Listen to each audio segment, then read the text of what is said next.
Okay, welcome all.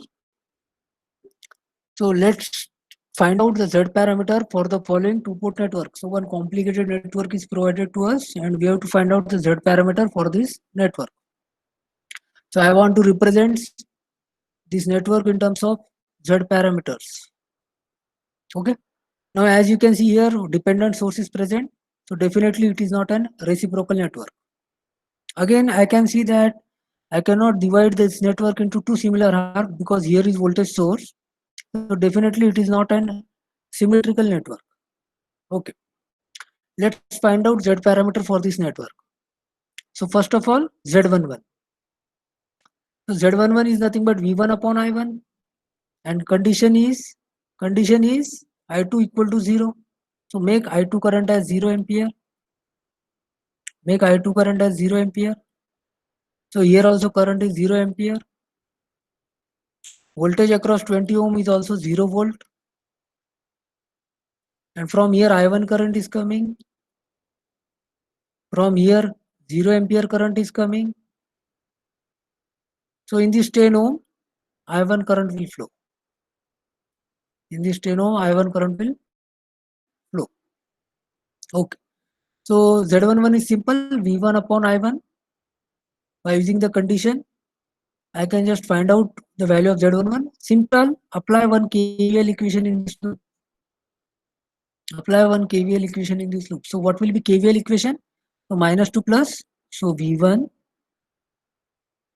Then current in resistor always flows from plus to minus. Current in resistor always flows from plus to minus. So minus 5I1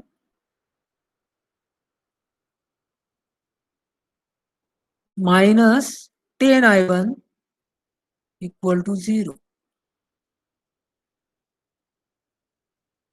So V1 equal to 15 times I1. So bring I1 in the denominator on this right side. So V1 upon I1 becomes 15. So we got the value of Z11.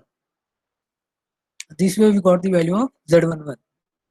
So by KVL, Z11 is V1 upon I1 15 ohm. Now let's find out Z12. So what is formula for Z12? V1 upon I2. And the condition is I1 current equal to 0. So from voltage source V1, current is coming out as 0 ampere. This condition we have to use. So from here 0 ampere is coming.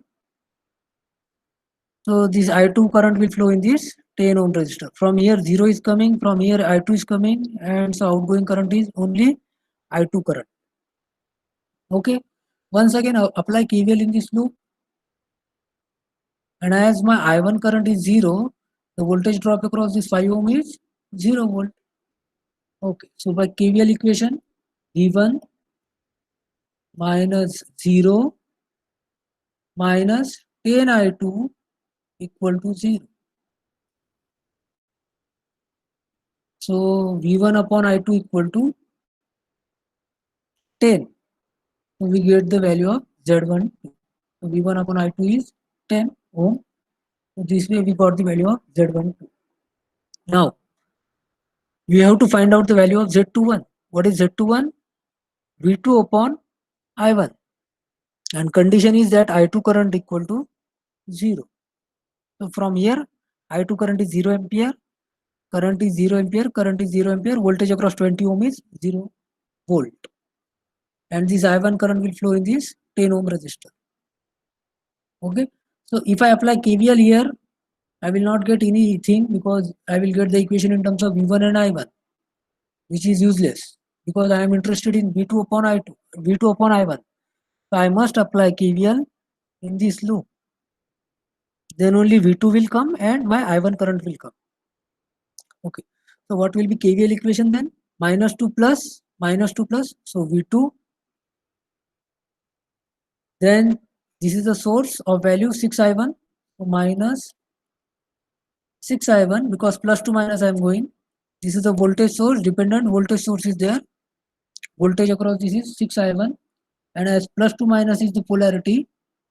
So minus 6I1. Then this voltage across this resistance is 0 volt minus voltage across this 10 ohm is minus 10 I1 equal to 0. So this is my KVL equation. So I can get that V2 equal to 16 times I1. So V2 upon I1 equal to 16. I got the value of Z21 as 16 ohm. Okay. Now let's go for last parameter, last term in the Z parameter, Z22. The formula for Z22 is V2 upon I2 and condition is I1 current is 0. So my I1 current is 0, so voltage here is 0 volt. Here is V1 and from here 0 current is coming, from here I2 current is coming. So in the 10 ohm resistor I2 current will flow. Okay. Again applying KVL in this loop is useless. I should apply KVL in this loop. Okay. Now as the condition is I1 equal to 0, so this voltage across this dependent source 6 into 0 is 0 volt. So voltage by this voltage source is 0 volt. Okay. So now what will be KVL equation then? V2, because minus 2 plus, so V2 minus 0 minus 20 I2, current is I2 in the 20 ohm resistor, so minus 20 I2 minus 10 I2 equal to 0. So V2 equal to 30 I2 and Z22 comes out as V2 upon I2 equal to 30 ohm. So this way we have determined all the values in the Z parameter. Z11, Z12, Z21, Z22. You should represent in the matrix form as your final answer. Now one more important thing I want to tell you is that, so see here, as I am determining Z11, so it is nothing but suffixes here is 1, 1. Suppose I am finding out Z12, so suffixes must be 1, 2. Suppose I am finding out 2, 1, Z21, so suffixes is 2, 1. Suppose I am finding out Z22, so suffixes is 2, 2. Similarly, this case will come in the H parameter also. Suppose I have H21, so it is nothing but V2 upon V1.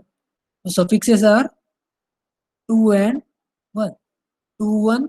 So here also suffixes are 2,